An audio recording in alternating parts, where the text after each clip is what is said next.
Let me start by asking you some questions. How many of you are sad? You know what it means to be sad? How many of you are bewildered by life? Hands. How many of you are afraid of the future? Raise your hand. Well, we could go on all night on that, couldn't we? Now, I want to tell you something that you don't know and that you won't understand when I tell you, but it's a fact, and you can know it. You can live without the false pleasure of anger. You can truly live without the false pleasure of being depressed. How about the word confusion? You're confused, are you not? The smallest thing can upset you. See, you're living from feelings. And you hope that the feelings are going to buoy you up, hold you up. And the letter comes, and the phone call comes, or the glance comes from someone else, and you're gone. Let me tell you how sad it is for you that you don't have a life of your own. You know how you'd be different if you had a life of your own? You wouldn't live in time, for one thing, as you now do. You wouldn't look forward to all the excitements that you now look forward to. At the same time, fear them because you kind of sense that there's something more than a timeline. Examine yourselves even as I'm talking to you now, as we're communicating in a certain way.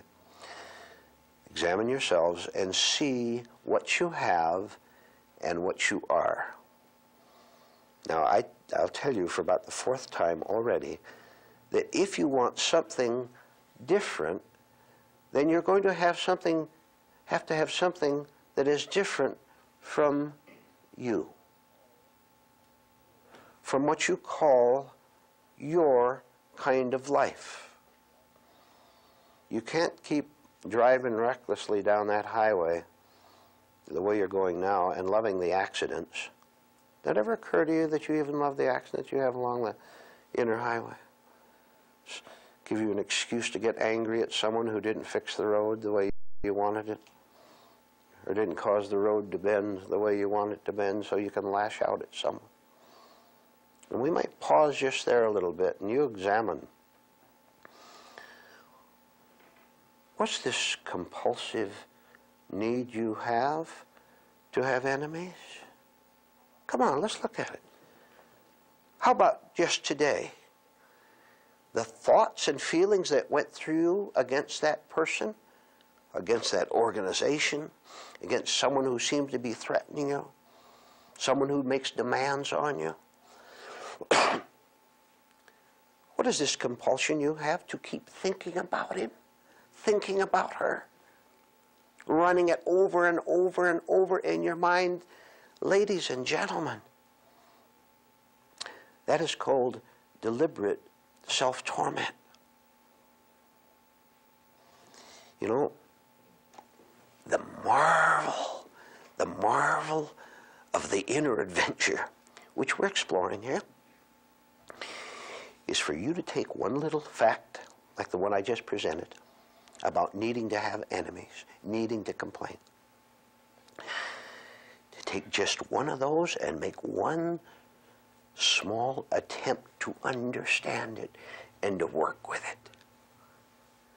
So that maybe tomorrow, or maybe the next day, you'll be going about your business and for the first time in your life, you'll see what I just said. That is, you will see that there's something strange inside of you, a shadowy figure inside of you that loves to talk about enemies, that loves to occupy the mind and the emotions, the surging emotions, with thinking about other people, those who hurt you, those who offend you, those who don't compliment you. I want to tell you that you don't know, You don't begin to know how badly your system operates. But if you see this, if today, tomorrow, you catch yourself right in the middle of a hostile thought, an aggressive feeling, you stand aside and catch yourself right in the middle of it, I'll tell you what that's called. That's called an authentic spiritual experience, which very few human beings ever have. You are beginning to understand something incredible that no one ever told you before, and if they had told you, you wouldn't have understood it before because you weren't interested. What you are being told is that there is a different kind of a life that is different, incredibly different. Different from the Earth from Mars. A different kind of a life that you can experience, live in 24 hours a day, in which you're never, never defeated by anyone or anything.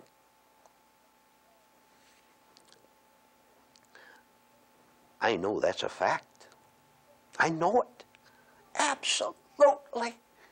What are you doing then? Putting it off. Accepting defeat. Accepting your depression. You've hidden them pretty deeply down there, haven't you? Your smiles don't cover them up, do they? You know what's going on inside of you. You sense it. Because you take the pain of an unhappy experience, being rejected, whatever, defeated. You take that pain as being something that is, listen, how's this? You take your pain as being something that is normal, that is natural, that is necessary, and something that in a very strange way you think is of value to you. And I've explained to you before what that mistake is, and I'll do it again. Anytime you suffer, depressed, hateful, anytime you have that kind of a feeling, a certain wrong thrill goes through you, and you say, how nice I exist. You've identified with that feeling, with that destructive feeling, and you say, I exist. You don't exist at all with that pain, because pain is not you. It has no connection with you at all, but you've made a very bad mistake because you haven't investigated this all the way yet. And so you take the pain, the fear, someone criticizes you and you feel bad, you take your hurt feelings as being your nature. And when you do that, it is my duty to tell you that you're stuck with it. No human being ever knowingly works against his true interests. Few human beings ever actually understand what their true interests are. Now, how are you going to find out what is right for you? You can't say, well, I'll search my mind and try to find some good ideas. They'll be right for me. No, you can't do that. Because the law says, the law of proper spiritual inner development says, you have to see what's wrong with you first. Look and see at least two things. There are many more, but see two things at the start. First, how you take the stubbornness of, I am not going to listen to what you say, how you take that stubbornness as being you. It isn't you. It's something that's taken you over a shadow. Also see, oh, if you can do this, what a blow for freedom you'll strike. See how the tension and the pain and the fire of being stubborn gives you a very peculiar thrill.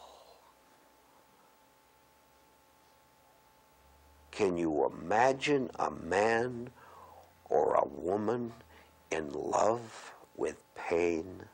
The pain of stubbornness, the pain of conceit. The world lives that way. The world is very much in love with its own destruction, its wrong feelings, its wrong acts, its wrong motives.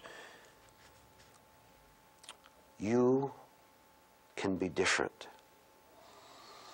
You can go through your pains in a new way by seeing one thing. Look, and when you leave here, will you write a sentence down, please, so you'll never forget it?